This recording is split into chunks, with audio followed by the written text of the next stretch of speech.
So, at the risk of beating a dead horse, I'm doing this because I want to do a bigger tribute to Doug, but I'm going to be honest here, financially, physically, as well as for other reasons, I don't think that's possible. So, I will probably have to put out a very short tribute, unfortunately, but I will try to do something more, what do we call it, fancy next year, like editing clips together, because he's done a lot. He's done a lot.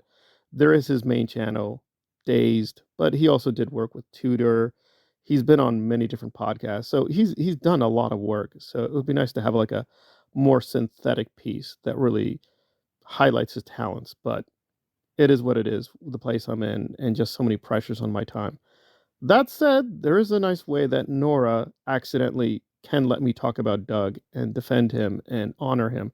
Now, again, I will be a little critical, and let me be preemptive there, because Doug is a very good researcher, but I do think sometimes he leapt a little too early, right? The whole look before you leap thing. And I always think he was being honest with his guests and the interviews, but I do think sometimes he was a little biased. Not always a bad thing, but let me just note the criticism. And I've done this in other videos, so I'll be very quick. But he had on William Ramsey, who is good, also a very good journalist, and they were covering the West Memphis Three, a very infamous case from the 1990s. It's still being debated, but I agree with a lot of their points. But I think the central thing they were trying to get at, that Damien, one of the accused in the West Memphis Three, is guilty, I am no longer persuaded that is correct. I think they put a good case together, but I think they've gotten some minor details wrong. And William is very biased, but he shows a lot of good evidence on his channel. So go there. He provided a lot of evidence that definitely Damien is a liar. He's very suspicious, but is he actually guilty in the WM3 case? I don't think that's true. So Doug could get things wrong. I can get things wrong. William can get things wrong. That is fine. That can be a principal disagreement. What is a little more suspicious if you say Doug is getting X or Y wrong and you have very compromising reasons for saying this and you're not being completely honest. I will give Nora one big point. She did admit that she's been to dinners with Karen as well as with Jeffrey. So she does admit that some of what Doug was talking about these kind of secretive dinners, she confirms that. So that's good. So part of what Doug is saying does sound a little incredible. Like they're having these weird off camera meetings and dinners. Like, that seems a little much. It's like, no, she's confirming these dinners are real. There are photos. You don't have to believe me. This has also been spoken about by Alonzo and other people in other places. So, what, as they say, is the big beef? Well, I myself am confused because Nora is, as usual, putting out contradictory arguments.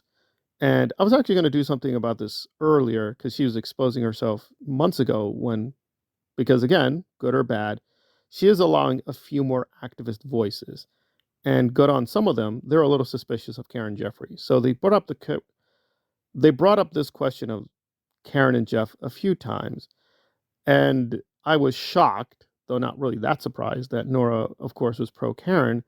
But the way she was putting it months ago was a little weird, saying, yeah, I'm not going to talk about them. I don't want to bring that stuff up. I just think they're a kind of eccentric couple, but you do you, boo boo."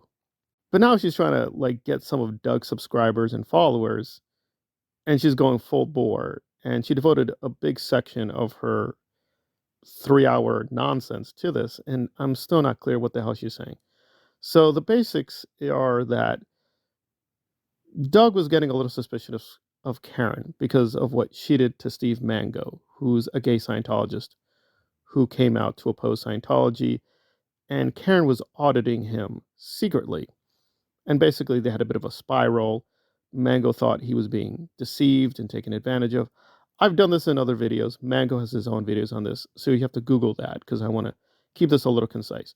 But essentially, Doug took Mango's side, and Mango was being ostracized and exiled from the SPTV world, and Doug stuck up for him.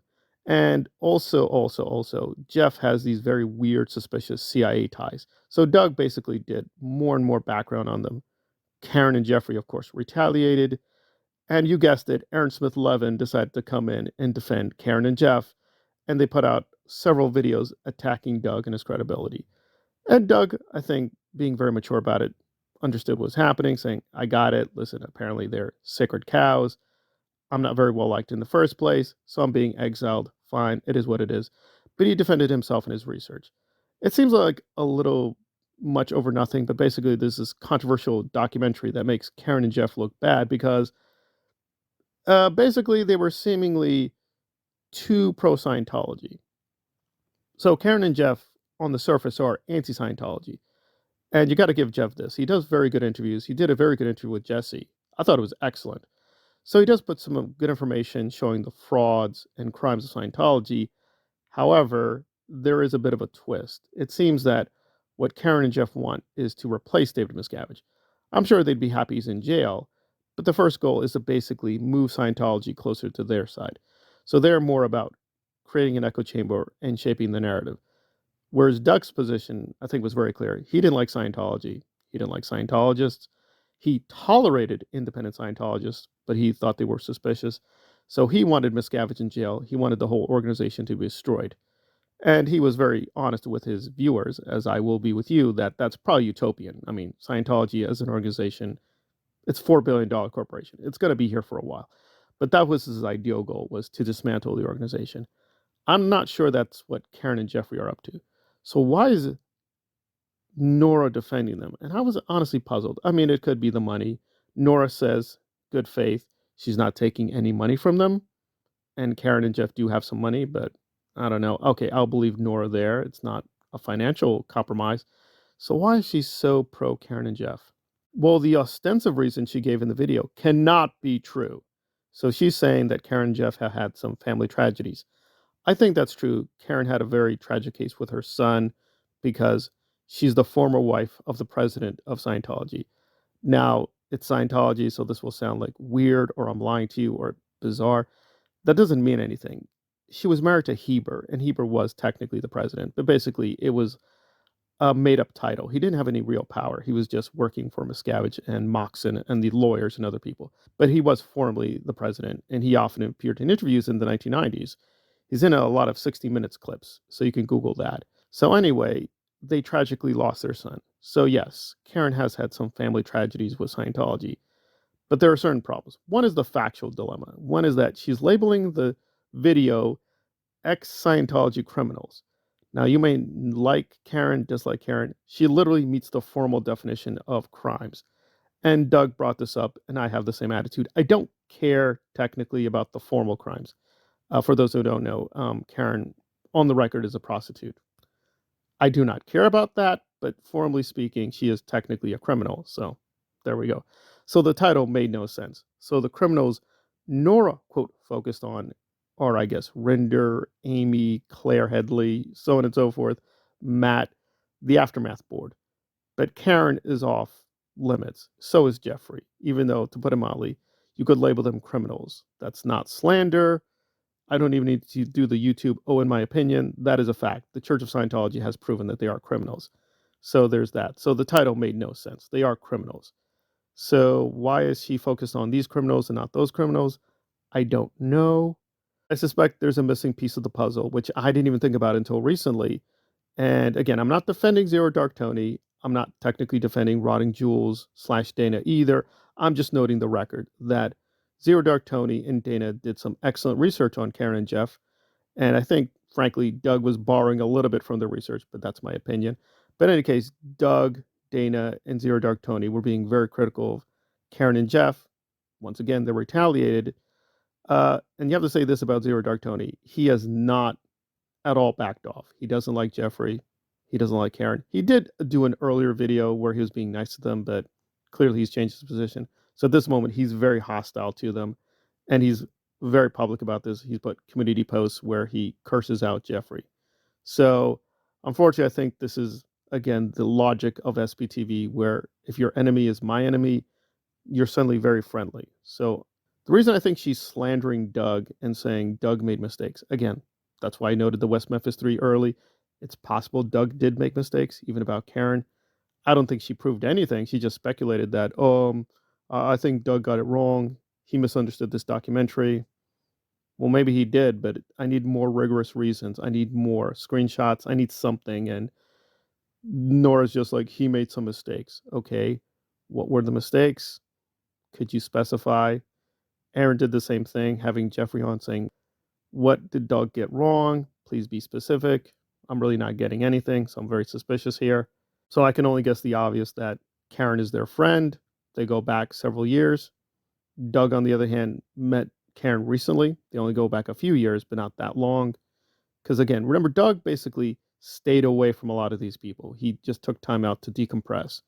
And that's been shown in a lot of texts and a lot of other interviews. Now, unfortunately, I don't think he made the right decisions of who he hung out with, but it is all very suspicious that Aaron and Nora are just protect Karen, team Karen. And I can figure it out that they hate Zero Dark Tony because Zero Dark Tony is exposing them. And so they think Karen and Jeffrey are their allies because Jeffrey is definitely trying to look into things with Zero Dark Tony. Again, he has some legal rights here. He's a detective out in California. But Zero Dark Tony is saying that he's doing things that are illegal, which I find very believable. So it's all very suspicious. But whether you like Zero Dark Tony and or Dana, and I've had my differences, at this moment Dana thinks I'm the devil because I've shown that she's lied several times, and she's lied to me personally 2 times. So I don't think she has a lot of credibility, but they are good researchers. And I would give Dana this, that actually a lot of Zero Dark Tony's research was her research. And the research they did does back up what Doug was saying, that Karen and Jeff are very suspicious customers. So I'm just a little confused why Nora is stepping in to defend them and not really providing any evidence. She just provided an opinion saying, oh, that documentary was very partisan. And that's it. Nothing more. She provided no real evidence. So I'm like, the case against Karen and Jeff still stands very strong. But let me close out by emphasizing, as much as I don't like what Aaron and Nora are doing to Doug's memory, right? They're willing to support Doug when he says the right thing, right, for propaganda. But when he goes against their narrative, it's suddenly, like, oh, he made a mistake. I don't think we can trust him. Oh, yeah, Doug is fine, but, yeah, I think he's got it all wrong about Karen.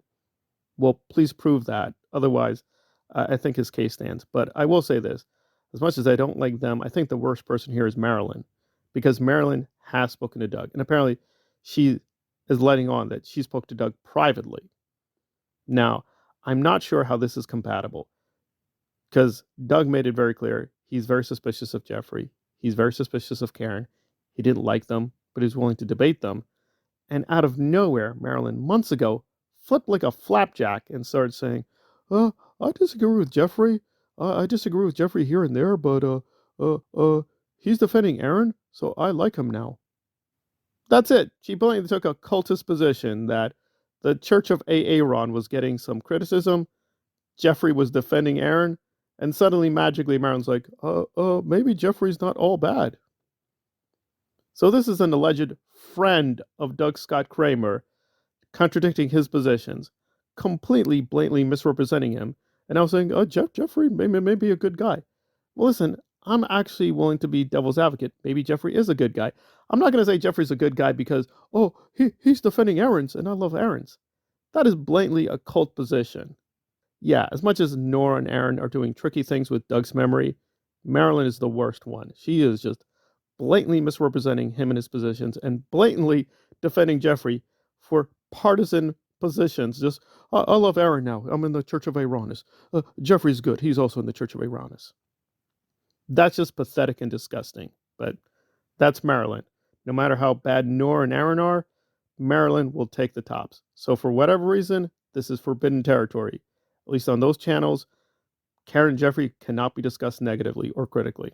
Well, that's not the rules here, so we'll discuss the subject thoroughly and honestly, and I will double check, but as far as I know, I don't think Doug made any major mistakes in his videos on Karen or Jeff, but I will double check just to be safe. But again, Doug could get things wrong, like with West Memphis 3. But I'm not seeing any evidence he got things wrong with Jeffrey or with Karen. But I'm willing to be convinced. But yeah, Nora's appeal to authority is not to me sufficient, in my humble opinion.